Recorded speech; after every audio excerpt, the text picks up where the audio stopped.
Bismillahirrahmanirrahim. Assalamualaikum warahmatullahi wabarakatuh. Alhamdulillah wassalatu wassalamu ala Rasulillah wa ala alihi wa sahbihi wa man walah wa ba'd. Saudara-saudariku, semoga hari ini kita diberikan kekuatan, kesehatan dan ridha Allah Subhanahu wa taala dalam menjalani kehidupan sehingga semua bukan hanya berjalan lancar tapi juga diberkahi oleh Allah Subhanahu wa taala. Ciri aktivitas yang berkah itu muaranya manfaat. Lisan bertutur beraktivitas. Bagaimana lisan yang disukai oleh Allah? Maka kata-katanya melahirkan manfaat. Kata-katanya keluar baik. Kaki melangkah bila berkah, itu melangkah ke tempat yang baik. Demikian karya-karya pun. Anda boleh jadi desainer. Desainnya disukai Allah enggak? Jangan sampai mendesain sesuatu yang Allah enggak suka. Dunianya dapat, tapi bekal akhiratnya tereduksi di dalamnya. Demikian pekerjaan yang Anda lakukan. Kalau bisa, konsepnya kan sangat ideal. Quran surah kedua ayat 201. Wa minhum may yaqulu rabbana atina fid dunya hasanah wa fil akhirati hasanah. Jadi mengejar akhirat itu konsepnya bukan meninggalkan dunia. Justru mengkreasikan dunia sehingga dia punya value akhirat. Kalau berniaga, silahkan sukses-suksesnya, sekaya-kayanya. Dan konversikan kekayaan itu untuk mencari bekal yang Allah sukai. Wujudnya bisa macam-macam. Dengan kedudukan setinggi-tingginya. Sehingga bisa membuat kebijakan-kebijakan yang Allah senangi. Dengan ilmu seluas-luasnya. Sehingga banyak manfaat yang kita niatkan sebagai ibadah karena Allah. Dan tenaga sebaik-baiknya. Mungkin ada yang di suara, mungkin ada yang di tangan, di kaki. Bilal kan cari surganya dengan suaranya. Dengan azan. Bukan dengan harta. Bilal ditawari jadi hakim agung sepeninggal Nabi. Setaraf ketua MA gitu ya. Itu ditolak oleh beliau dengan halus. Karena beliau passionnya memang menggunakan suara. Bukan menggunakan yang lainnya. Baik. Saya minta maaf dalam dua hal. Yang pertama, saya agak pilek hari ini. Karena memang beberapa kegiatan kemarin agak padat. Yang kedua, kita akan agak sedikit cepat. Karena kami ada agenda safar hari ini. Karena itu kita agak berbeda, mungkin agak lebih cepat dan supaya waktunya lebih efektif. Seperti yang pernah kita sepakati bersama di bulan yang lalu, bahwa kajian kita akan terfokus pada pembahasan seputar sholat. Saya sudah buatkan kurikulumnya untuk sepanjang kajian ke depan, sehingga tahu apa yang mau dibahas, materinya sampai dengan waktunya. Mungkin nanti saya akan koordinasi dengan Mas Dimas atau dari musyawarah, kirimkan email. Saya nanti kirimkan baik dari materi pokoknya, schedule-nya apa yang mau dibahas di pekan keberapa, sampai dengan mungkin dasar PowerPoint-nya. Ada saya buatkan beberapa jadi PowerPoint. Baik, teman-teman sekalian, kenapa bahasan sholat menjadi penting? Ya, ini dulu. Dan menjadi bagian yang paling mendapatkan perhatian tinggi dalam Islam, baik di Al-Quran ataupun di hadis-hadis Nabi Sallallahu Alaihi Wasallam. Semua Nabi itu menerima wahyunya di bumi. Rata-rata semua di bumi. Musa yang viral di Bukit Tur Sina, kan? Kemudian Isa alaihissalam di dekat pohon tin zaitun wilayah Palestina. Demikian Nabi Daud dan seterusnya. Tapi untuk mendapatkan satu ibadah berupa salat khusus bagi Nabi Muhammad SAW, tempatnya spesial. Inda sidratil muntaha, indaha jannatul ma'wa. Nerimanya langsung di dekat surga, di sidratil muntaha. Itu kan oleh-oleh yang Isra Mi'raj itu kan, mendapatkan salat. Kalau Anda mau lacak referensinya, bisa ditemukan di hadis Muslim tentang peristiwa ini, yang akhirnya mendapatkan salat. Subtopik yang nomor 1, kitab pertama, Kitabul Iman. Nomor 1, subtopiknya nomor 74, Babul Isra di Rasulullah sallallahu alaihi wasallam ila samawati wa fadlis salat. Pembahasan tentang Isra'nya Nabi sallallahu alaihi wasallam sampai di langit dan mendapatkan keutamaan salat. Hadisnya nomor 162. Riwayatnya Imam Muslim. Imam Muslim menerima dari Syaiban bin Zarukh menerima dari Hamad bin Salamah menerima dari Thabit al-Bunani menerima dari Anas bin Malik radhiyallahu taala anhu, beliau menerima dari Nabi sallallahu alaihi wasallam. Lengkap rinci peristiwa singkatnya mendapatkan salat. Dan salat menjadi pokok penentu amalan lain. Jadi kalau benar salatnya, benar hajinya. Benar salatnya, benar zakatnya. Benar salatnya, benar interaksi dengan Qur'annya. Dan benar salatnya, itu pasti baik hisabnya. Maka turun hadis spesifik yang banyak dihafal oleh para ahli hadis, jadi pegangan hidup sampai akhirat. Inna awwala ma yuhasabu bihil abdu yawmal qiyamati as-salah. Amal pertama yang akan dihisab di hari kiamat adalah salatnya. Idza salahat salaha sa'iru amali. Kalau baik-baik semua amalnya, indikasinya dari salat. Wa idza fasadat fasada sa'iru amali. Kalau salatnya enggak bagus, pasti ada pengaruh ke amalan lain. Dan itu sangat menentukan. Baik. Kenapa salat? Ada apa di balik salat? Dan bagaimana cara salat yang benar yang melahirkan perubahan pada kehidupan? Itu yang coba kita turunkan sampai-sampai di bulan Ramadan pun ibadah pokoknya salat. Kan? Ibadah pokoknya salat loh. Sampai Nabi mengatakan, "Man qama Ramadhana imanan wa ihtisaban, ghufira lahu ma taqaddama min dzambi." Spesial untuk Ramadan, orang yang salatnya benar, khusus di Ramadan, di malam harinya yang kita kenal dengan tarawih, kalau benar salatnya dan ada getaran pada jiwanya, lalu dia berdoa spesifik, maka yang pertama Allah berikan mengampuni semua dosa yang pernah ia kerjakan selama hidupnya.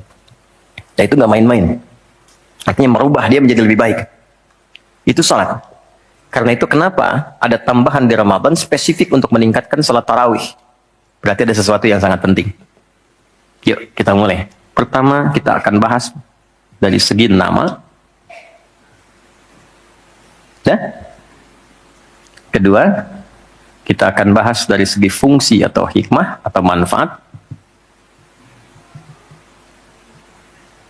Baru kemudian yang ketiga kita masuk kepada persoalan teknis penunaiannya. Baik bacaan, cara, makna. Kita belajar dari mulai menunaikan bacaannya apa, maksud dari itu apa. Ya. Baik, kita mulai cepat. Salat. Apa itu salat? Doa. Apalagi? Kenapa doa disebut salat? Kenapa nggak disebut doa aja? Apa itu salat? Doa. Apa itu doa? Salat. Oke, yuk kita urutkan dari segi katanya dulu. As-salah, kurang lebih begini.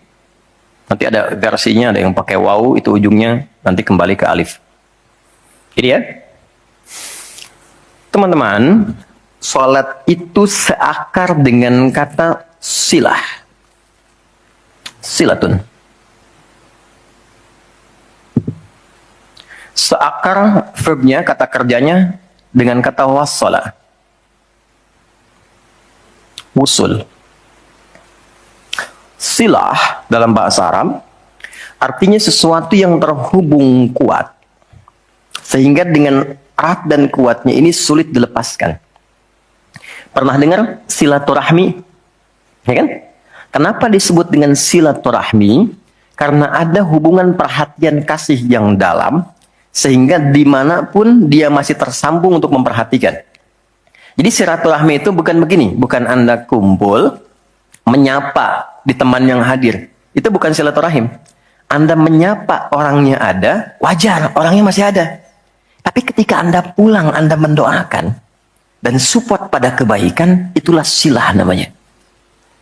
Nah, hubungan yang melatih kita supaya terus terhubung dengan Allah, sehingga tak terpisahkan pengawasan Allah kepada kita, perlindungan Allah kepada kita, pemberian Allah kepada kita di setiap waktu dan tempat dimanapun, itu dinamakan dengan sholat namanya. Karena itu, ciri keberhasilan orang yang sholat, yang pertama kali dapatkan, adanya konektivitas dengan Allah, sampai dia koneksinya ke Allah, karena itu disebut wusul. Kenapa secara fikih dinamakan dengan doa? Karena saat berdoa kan terkoneksi dengan Allah. Ya kan? Nah, doa yang terkoneksi secara formal kepada Allah itu disebut dengan sholat. Quran surah keempat, dalilnya An-Nisa ayat 103. Quran surah 4 ayat 103. Paling kanan agak sedikit ke atas tuh di mushaf standar. Fa'idha qadaitumus salata. Maka jika Anda telah tuntas mengerjakan salat, fadhkurullaha. Maka cirinya dia akan cepat terkoneksi kepada Allah. Itu pengertian hikmahnya. Kalau pengertian fikihnya, habis sholat cepat zikir. Zikir itu artinya terkoneksi, nyambung. Kenapa setelah sholat ada zikir lagi yang menyambungkan? Karena ada orang yang sejak saat sholat belum nyambung dengan Allah. Itulah sebabnya nanti kita akan belajar. Masih merasakan nggak? Pernah nggak begini? Sebelum sholat mau fokus nih, tapi begitu takbir, Allahu Akbar. Yang akbar di lisan Allah, tapi yang akbar di pikiran, project. Ya, status belum diupdate, nyimpan sendal di mana, jemuran belum diangkat, ya kan? Ya, pernah nggak suasana itu hadir? Nah kan, nanti kita akan belajar. Nah, kalau akumulasi semua ingatan itu mengganggu khusyuk kita sehingga kadar khusyuknya kecil dan belum terkoneksi dengan Allah setelah sholat, maka coba zikir sampai nyambung. Idealnya ketika sholat selesai, itu punya konektivitas dengan Allah, nyambung. Ingat Allah. Qiyaman. Baru dia berdiri jalan sudah ingat Allah. Makanya kalau ada orang keluar dari masjid dan dia nyambung dengan Allah, itu mustahil tertukar sendal. Oke? Karena saat dia pakai, dia merasa diawasi Allah. Ya Allah, salah. Bukan punya saya. Yang saya yang itu rupanya dia pakai, padahal dia ke masjid nggak pakai sendal. Ini memang ada yang salah dengan sholatnya. Oke, balik ke sini. Maka kalau dia berjalan jalannya baik, kalau dia duduk bekerjanya baik, nggak mungkin maksiat, nggak mungkin menyentuh yang salah karena saat dia menyentuh dia merasa dilihat Allah. Itu yang disebut dengan ihsan namanya. Di orang yang punya koneksi dengan Allahnya kuat, itu akan mudah menjalani kehidupan. Anda punya koneksi dengan teman-teman yang punya kedudukan tertentu. Aksesnya mudah kan? Anda punya koneksi dengan Allah. Apa yang sulit bagi Allah? Masalah dikecilin. Bukan nggak dapat masalah. Masalahnya sama. Bagi orang lain besar. Bagi si fulan kok ringan. Karena sebelum mendapatinya, akses dia ke Allah tinggi. Allah ringankan untuk diterima di hatinya. Dilapangkan hatinya sebelum menerima persoalannya. Jadi ketika menerima persoalan, dia tinggal senyum aja. Selesai. Macet, yang lain gelisah. Alhamdulillah macet. Bisa hafalan dulu. Bisa baca dulu. Bisa mengerjakan yang lain dulu. Ini semua dibaca dengan nyaman karena konektivitas yang tinggi dengan Tuhan. Jadi ternyata ketika diminta menunaikan ibadah sholat, ada hal yang sangat besar yang Allah ingin berikan kepada kita semua. Saya ingin tanya teman-teman, berapa waktu yang Allah mintakan kepada kita untuk menunaikan sholat? Berapa? Tiap hari kita kerjakan. 5 kan? 5 kan? Nomor koneksi dengan Allah. Masih ingat nomornya? 24, 4, 3, 4. Klik. Naik. 2 subuh, 4 duhur, 4 asar, 3 maghrib, 4 isya kan? Ayo bikin status. Ya kan? 5 waktu kan? 5 waktu kan? Kenapa 5 waktu? Salah satunya, karena di dalam Quran diisyaratkan orang yang benar salatnya, sesuai yang dengan yang diajarkan Nabi, sesuai yang diisyaratkan Quran, akan mendapatkan 5 kemuliaan dalam hidupnya yang tidak didapatkan oleh orang yang tidak sholat. 5 ini. Itu yang coba kita akan keluarkan. Itulah sebabnya kenapa sholat sangat ditekankan, kenapa sholat diwajibkan. Karena Allah mewajibkan kita mendapatkan semua kebahagiaan dan kesuksesan yang kita ingin raih dalam kehidupan. 5 ini. Yuk kita mulai. 1. Izinkan saya memulai dari sini supaya kita punya motivasi untuk menunaikan sholat. Jadi kalau nggak tahu yang 5 ini, cara pandangnya kepada sholat jadi beban. Baru aja zuhur, dasar lagi. Baru maghrib, udah isya lagi. Kan? Nah, ayo isya. Tadi kan udah maghrib. Kan? Pernah merasakan itu? Karena cara pandangnya menilai sholat sebagai beban. Padahal ketika Allah wajibkan, itu cara mewajibkannya bukan sebagai beban, sebagai motivasi yang mengantarkan pada keindahan. Satu, kita cepat. Quran surah ke-20 di ayat yang ke-14. Tafsirnya Quran surah 13 ayat 28. Satu paket. Kita pakai Quran hadis aja ya, biar nggak bisa didebat. Oke, Quran surah ke-20 ayat 14. Innani anallahu la ilaha illa ana fa'budni wa aqimis salata li dzikri. Sayalah Allah, kata Allah. La ilaha illa ana. Gak ada Tuhan yang layak dipertuhankan kecuali saya. Ini kalau kita belajar ngaji tentang tauhid, ya, belajar mengaji tentang dasar keyakinan, akidah. Ini ayat yang paling real, yang paling mudah dipahami, yang paling kuat pengakuannya. Saya coba mengumpulkan koleksi beberapa kitab-kitab yang disucikan.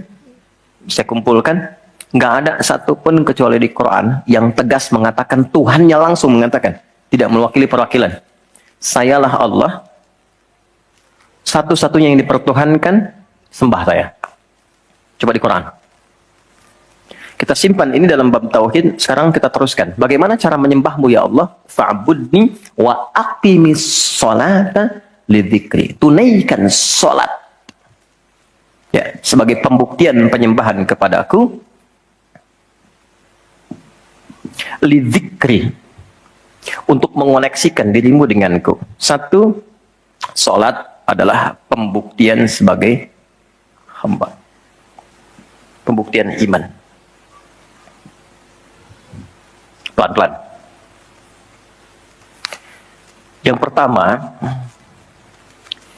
teman-teman sekalian, ketika Allah menerangkan fungsi salat yang pertama untuk membangun konektivitas yang kuat dengan Allah, itu ternyata dasarnya bukan materi, bukan kedudukan, tapi penghambaan. Supaya engkau membuktikan diri engkau itu hambaku, sembahku, lewat salat. Jadi kalau ada orang yang mengatakan, Tuhanmu siapa? Allah, tapi dia nggak mau sholat, itu kata Nabi, belum sempurna kebertuhanannya kepada Allah. Ya, al-farqu bainal mu'min wal kafir, tarku sholat, kata Nabi. Perbedaan orang yang mengaku beriman dengan yang belum beriman, dilihat dari sholatnya. Jadi kalau dia sudah menunaikan sholat, itu pembuktian keimanannya kepada Allah, kebertuhanannya. Jadi kalau ada orang mengaku muslim, dia belum menunaikan sholat, maka dipertanyakan keimanannya. Karena itulah kemudian kata sholat disebut juga di Al-Quran dengan kata iman. Buka Quran surah kedua ayat 143. Lihat di pertengahan. Wa ma kana Allahu liyudhi'a imanakum. Jika ada hamba siapapun menunaikan sholat, aku nggak akan sia-siakan sholat yang dilakukan dengan imannya itu. Maksudnya apa? Akan dibalas, diberikan perhatian sesuai dengan kadar sholatnya. Disebut dengan iman. Dan yang paling dahsyat, ketika seseorang sholat menghamba, kan gerakannya ruku, sujud, menghamba kan? Maka naik statusnya dari sekedar manusia biasa menjadi abdun. Teman-teman, ini rahasia besarnya. Perintahnya, fa'budni, yang kita baca, iyyaka na'budu, asal katanya dari kata abada, orangnya abdun. Zamannya ibad. Dan tidak pernah disebutkan dalam Quran kata abdun kecuali untuk mengangkat derajat hamba di hadapan Allah. Contoh, Nabi Muhammad ketika peristiwa Isra dan Mi'raj dipanggilnya dengan nama apa? Quran surah 17 ayat 1.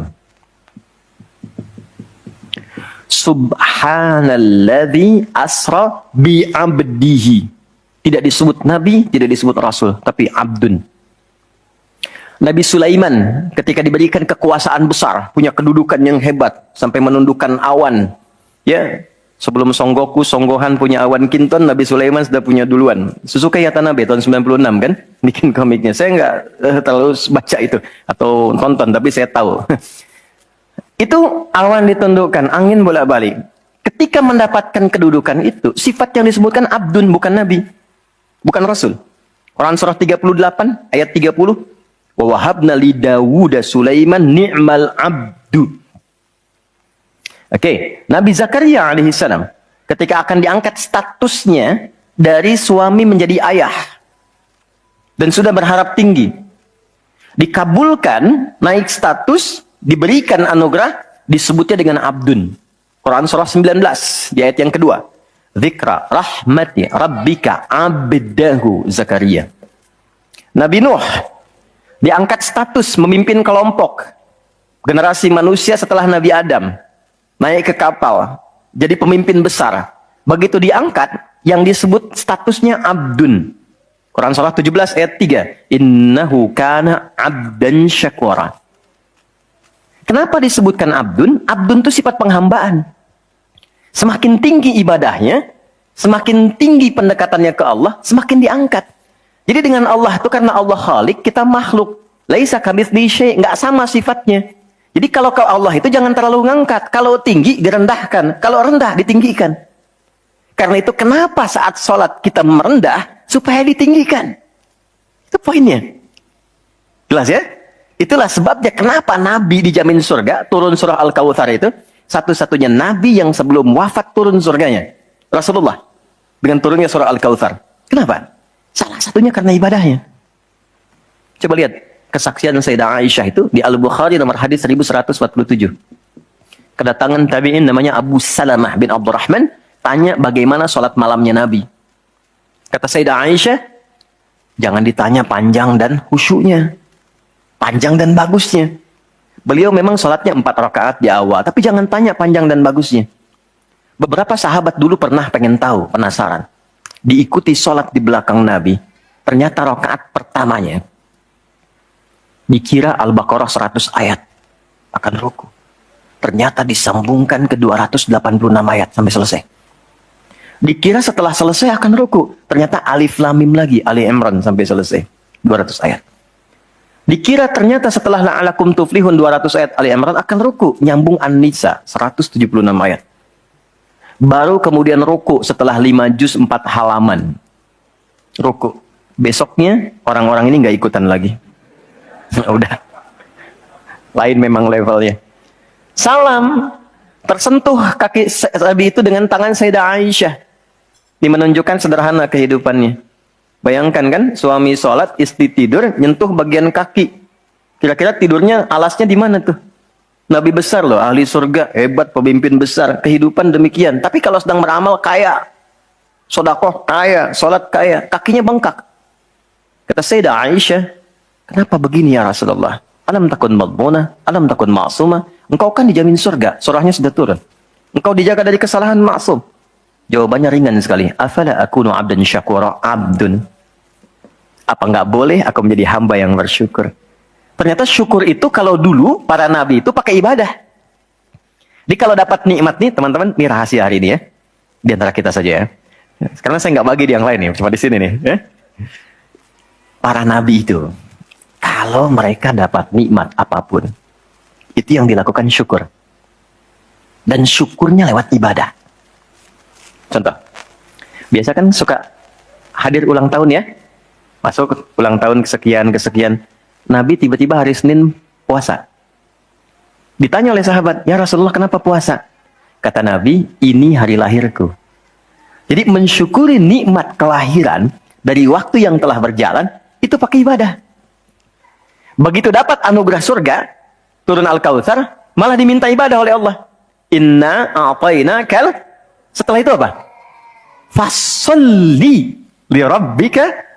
Tingkatkan sholat, tambahkan amal lewat harta. Jadi jaminan surga itu bukan menghentikan amal soleh. Anda sukses dengan pekerjaan, bukan berarti menjadikan hubungan Anda terputus dengan Allah. Yang paling aneh kan, Allah udah ngasih rezeki banyak, kok dipakai maksiat hasilnya? Allah kasih Anda minta, Allah kasih. Tapi begitu dikasih, kenapa dipakai untuk mabuk? Kenapa dipakai untuk maksiat? Kenapa dipakai untuk membeli sesuatu yang Allah nggak sukai? Karena ada perjuangan mendapatkan itu. Makanya dibalik caranya, ketika Anda menghamba, menunduk, Allah mengangkat. Tapi kalau Anda mengangkat, Allah turunkan serendah-rendahnya. Ini rumus pertama. Jadi ternyata ketika kita diminta menghamba dalam sholat, itu adalah jembatan pertama bagi Allah untuk mengangkat kita dengan derajat tertinggi. Paham? Oke, satu. Jadi kalau ke anak-anak begini, kalau tanya, "Mah, kenapa sih harus sholat?" Supaya kamu jadi hebat. Gitu. Kok bisa? Lihat Umar. Sebelum sholat, orang biasa.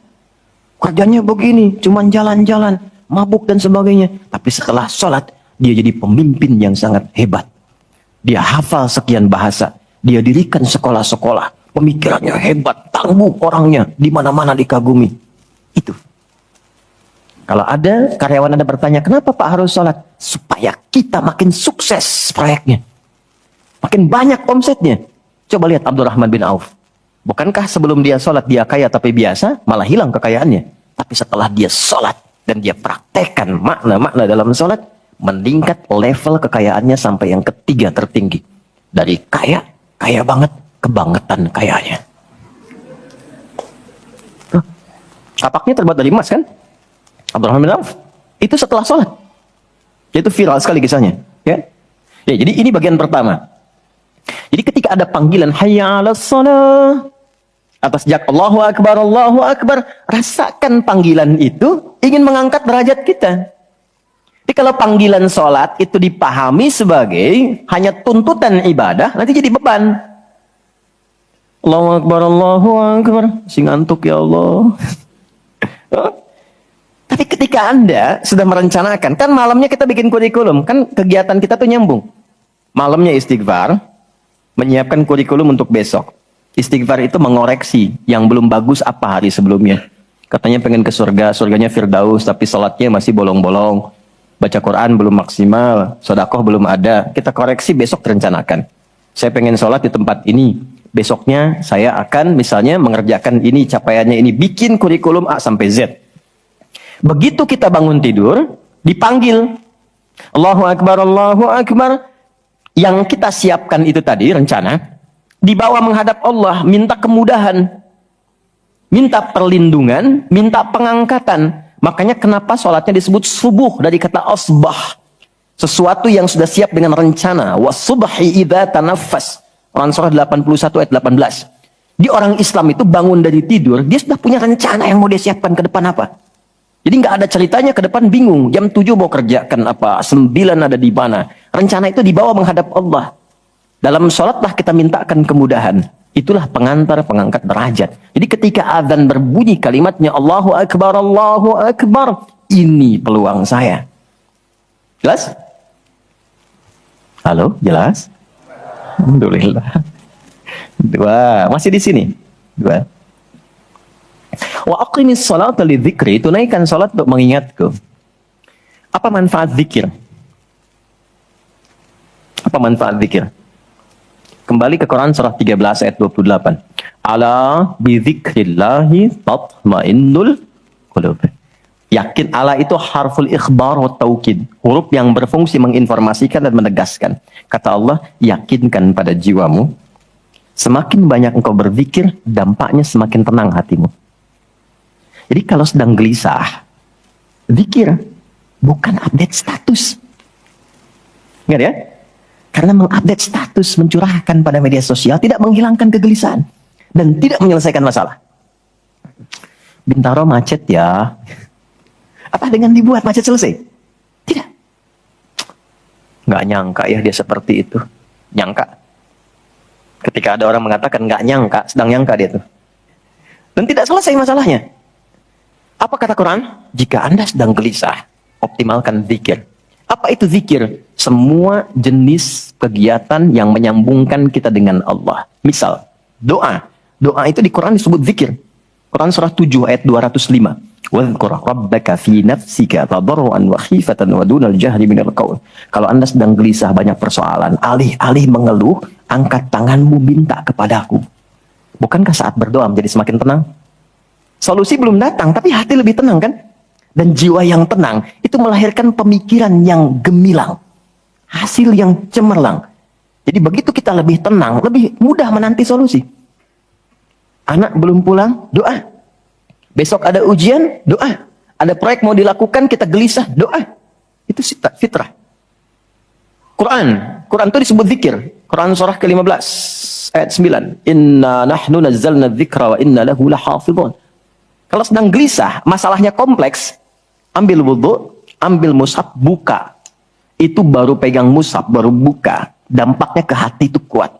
Begitu Anda baca dengan suasana yang tenang, nyaman ke jiwa. Yang paling dahsyat kadang-kadang dibuka, mushafnya acak, keluar ayatnya sesuai dengan masalah kita. Tuh. Itu Quran. Ya. Apalagi kalimat thayyibah. Subhanallah, alhamdulillah, Allahu akbar, masya Allah, astagfirullah. Itu zikir. Quran surah 4 ayat 103. Fa idza qadaytumus salata fadhkurullaha. Makanya ketika Anda mendapatkan nikmat, alhamdulillah, hati lebih tenang. Tidak menggunakan nikmat dengan hal-hal yang tidak positif. Ada sesuatu, astagfirullah. Ada keluhan, ya Allah. Lebih tenang. Akumulasi semua bentuk zikir itu ada dalam salat. Di salat ada subhanallah? Ada. Ya. Di salat ada alhamdulillah? Ada. Di salat ada Allahu akbar? Dibuka dengan takbir. Di salat ada Quran? Ada. Al-Fatihah, Quran. Kita salat baca Quran. Apa lagi? Apakah di salat kita kemudian membaca kalimat thayyibah? Baca. Berdoa? Iya, isinya semua doa. Maka ketika semua jenis zikir dikumpulkan, itu berubah menjadi salat.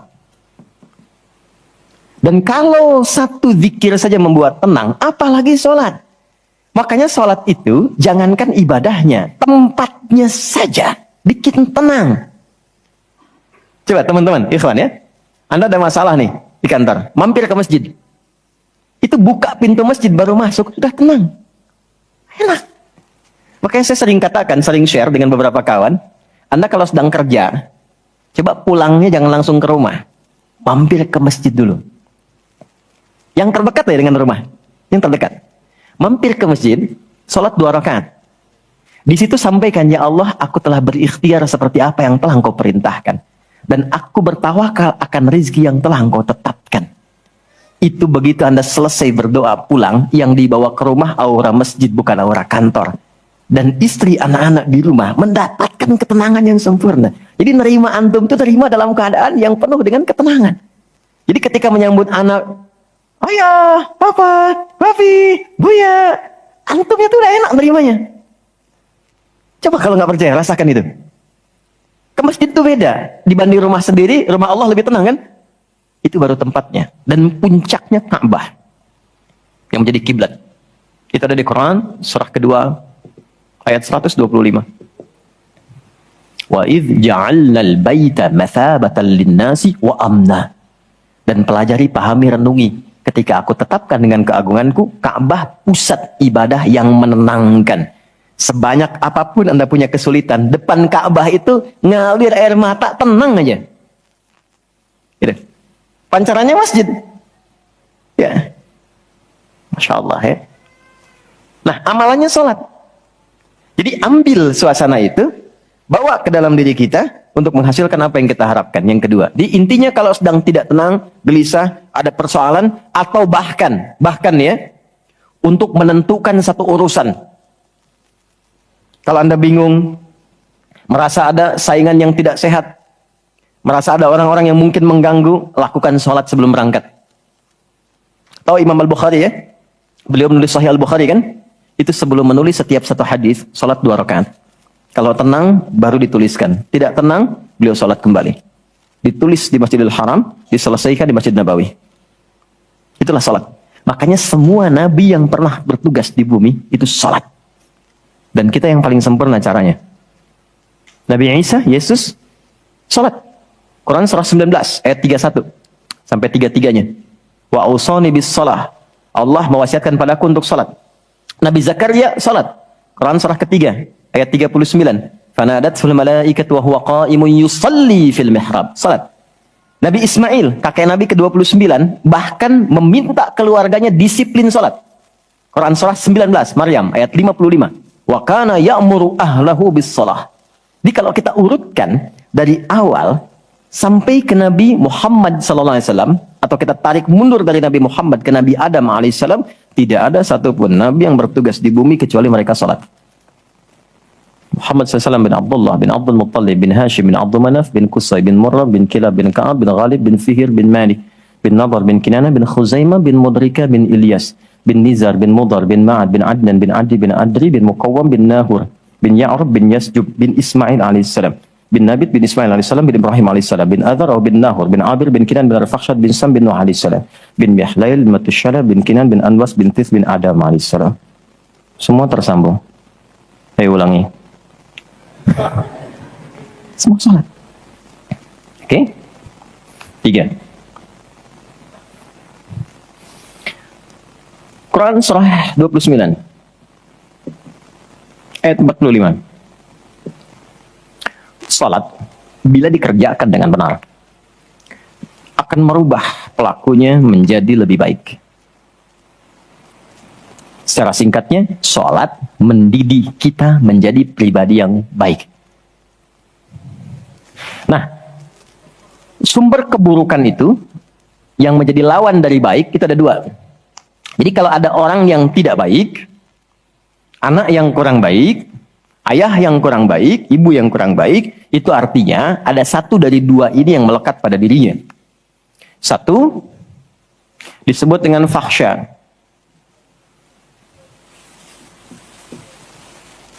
Keburukan yang bersumber dari syahwat. Maaf, kata-kata kotor, jorok, zina, LGBT, pornografi, porno aksi, dan semisalnya. Itu fakhsya. Jadi nggak mungkin orang sholat, kata-katanya jorok. Perilakunya menyimpang. Nggak mungkin. Karena sholat mencegah itu. Atau mungkar. Maaf, keburukan yang bersumber dari nafsu perut dan akal. Mencuri. Korupsi. Mencela. Berdusta. Membunuh. Merampok. Menyakiti. Dan semisalnya. Itu mungkar.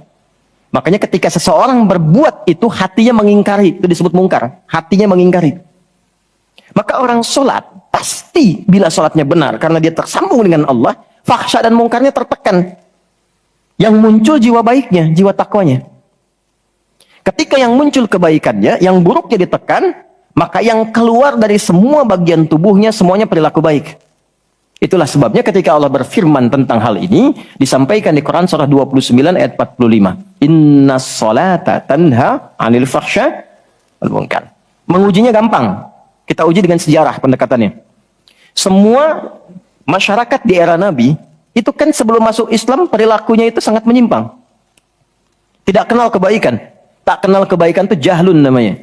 Orangnya jahil. Kalau disatukan jadi jahiliyah. Gak kenal kebaikan. Ya, maaf, yang mencuri banyak. Zina, khatam. Ya, perilaku menyimpang banyak. Disebutnya jahiliyah. Tapi ketika datang risalah Islam, yang diajarkan pertama sholat. Salat merubah mereka dari jahiliyah menjadi khairu ummah. Kalau ada yang paling jujur, itu. Yang paling dermawan, itu. Yang paling baik, itu. Paling disiplin, itu. Kok bisa salat ditunaikan bisa merubah seseorang jadi lebih baik? Ada sesuatu dalam salatnya. Itu yang nanti kita akan pelajari. Itulah sebabnya, kenapa anak-anak dari kecil, usia 7 tahun khususnya, yang diajarkan salat. Masih ingat hadisnya? Ya, saat anak berusia 7 tahun ajarkan sholat. 10 tahun dia masih malas, beri pelajaran yang membuat dia mengerti. Bukan berarti harus memukul ya. Kalau di Arab adatnya begitu, itu biasa. Doroba itu memberi pelajaran maksudnya. Kurangi uang jajannya, berikan pelajaran yang baik kepada dia supaya mengerti kenapa mesti sholat. Kenapa dari usia 7 tahun? Supaya anak itu tumbuh jadi baik. Itu maksudnya.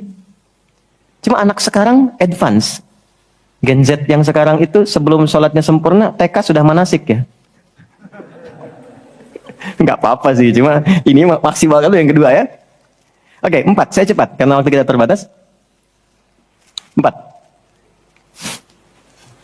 Sholat bila dikabulkan, bila dilakukan dengan benar. Saya ulangi, sholat bila dilakukan dengan benar. Sesuai isyarat petunjuk Al-Quran dan contoh yang disampaikan Nabi, maka bisa mempercepat terkabulnya doa. Oke?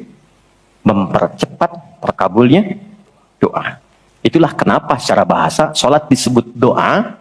Kalau benar mengoneksikan diri kita dengan Allah sang pengabul doa, koneksinya cepat, sinyalnya kuat, itu nggak ada sekat, menggoncang aras, langsung dikabulkan.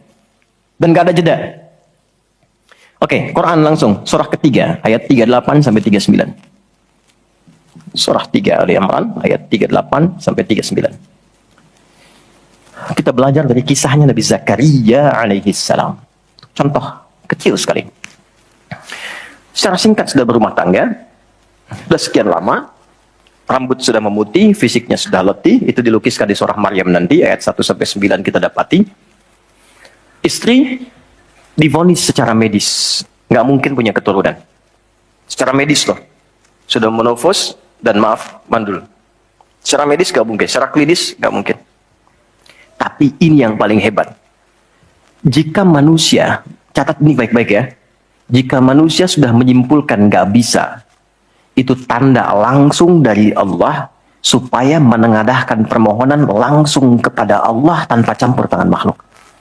Karena Allah ingin mengabulkan apa yang Anda minta secara langsung, bukan lewat campur tangan makhluk. Baca itu. Dan pahami untuk tidak putus ikhtiar.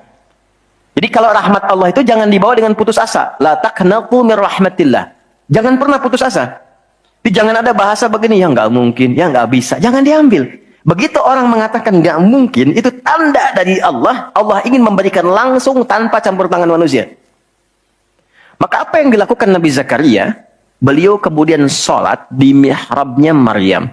Ini saya sedikit bahas tentang mihrab, sedikit saja. Quran surah 3 dulu, di ayat 37, di paling kiri sebelah bawah, pojok di mushaf standar. Secara singkat saja, mihrab itu satu tempat yang fungsinya mempercepat terkabulnya doa dan mendatangkan rezeki dari sisi yang tidak diduga. Awas, kita bicara keimanan ya. Dan di situ dipertaruhkan. Mihrab ini tidak harus lebar dan luas. Sehamparan sejadah nggak ada masalah. Yang penting kita gunakan untuk ibadah saja. Di luar ibadah keluar. Itulah kenapa tempat imam disebut mihrab. Kenapa? Karena imam mewakili makmum untuk memohon kepada Allah dalam sholat berdoa. Makanya kualifikasi imam mesti khusus, bukan imam biasa. Baik. Kemudian tidak harus di masjid, di rumah boleh dibikin. Maryam pernah dibuatkan mihrab. Saat beliau mengkhususkan diri ibadah, di situ apa yang terjadi? Fataqabbalaha rabbuha biqabulin hasanin wa ambataha nabatan hasanan wa kaffalaha Zakaria. Kullama dakhala 'alayha Zakaria al-mihrab wajada 'indaha rizqa. Qala ya Maryam anna laki hadha? Qalat huwa min 'indillah. Innallaha yarzuqu man yasha' bighairi hisab. Ini poinnya. Setiap Nabi Zakaria mengantarkan kebutuhan Maryam, pakaiannya, makanannya, kebutuhannya, itu sudah ada. Dan ingat, status Nabi Zakaria itu nabi loh. Beliau tahu itu pasti dari Allah. Tapi ingin dikonfirmasi apakah pendidikan beliau selama ini sudah meresap pada jiwanya atau belum. Ditanya, Maryam dari mana semua ini? Maka beliau jawab, Maryam jawab, huwa min indillah. Paman, ini semua dari Allah. Baik ya? Allah memberikan apapun yang ia kehendaki tanpa batas pada siapa yang diingini. Maka ini dibaca oleh Nabi Zakaria. Mayyasha itu. Jadi kalau ada di Quran diksi mayyasha, jangan simpulkan ini untuk dia saja. Maksudnya, jadi seperti dia, maka Allah akan berikan seperti Allah berikan kepada dia. Maka Nabi Zakaria kemudian sholat di mihrabnya Maryam itu. Minta sesuatu yang selama ini kata orang terbatas. Apa yang dilakukan? Sholat. Dalam sholatnya minta. Perhatikan cara mintanya. Satu, menyebut nama Allah sesuai kebutuhan. Jadi Allah bentangkan semua nama terkait semua kebutuhan kita. Anda butuh rizki, sebut ya Razak. Anda butuh ilmu, sebut ya Alim. Ya kan? Anda butuh ketahanan mental diri, sebut ya Sabar. Itu 99 tersebar. Itu rumusnya di Quran surah ke-17 ayat 110. Quran surah 17 Al-Isra ayat 110. Qul id'ullaha aw id'ur rahman ayyamma tad'u falahul asmaul husna. Kalau Anda punya persoalan, segera curhatkan kepada Allah, minta, berdoa. Sebut ya Allah yang standar atau ya Rahman naik sedikit atau pilih nama yang sesuai kebutuhan kita. Jadi nggak harus semua disebut. Takutnya nggak butuh dikasih. Ya Allah ya Sabar, nggak pengen punya masalah, turun masalah kan? Nah, Nabi Zakaria divonis ada keterbatasan, nggak mungkin diberi. Maka beliau meminta dengan nama Allah yang memberi tanpa batas. Dalam bahasa Arab disebut dengan Wahhab, pemberi tanpa batas. Kalau dialihkan jadi bentuk permintaan, fi'lil amri lit talab. Bukan perintah di sini tapi untuk meminta, maka rubah kalimat jadi hab. Kalau untuk pribadi, habli. Untuk komunal banyakkan hablana. Karena ini kasusnya pribadi, maka di ayat 38 beliau meminta, hunalika di mihrabnya Maryam, da'a Zakaria rabbah. Berdoalah Nabi Zakaria kepada Allah Rabbnya. Perhatikan, qala rabbi habli min ladunka dzurriyyatan thayyibah innaka sami'ud du'a. Ini fikih doa yang penting dipelajari. Ya Allah, ini kalau terjemah bebasnya begini. Mereka mengatakan, aku nggak mungkin punya keturunan. Maka aku memohon darimu saja yang tidak punya batas dalam pemberian. Mereka katakan aku nggak mungkin. Aku memohon kepadamu yang tidak punya batas dalam pemberian. Innaka sami'ud du'a, sungguh engkau pasti mendengar doaku. Kalau kepada yang maha mendengar tidak terkabul juga, kepada siapa lagi aku mesti memohon?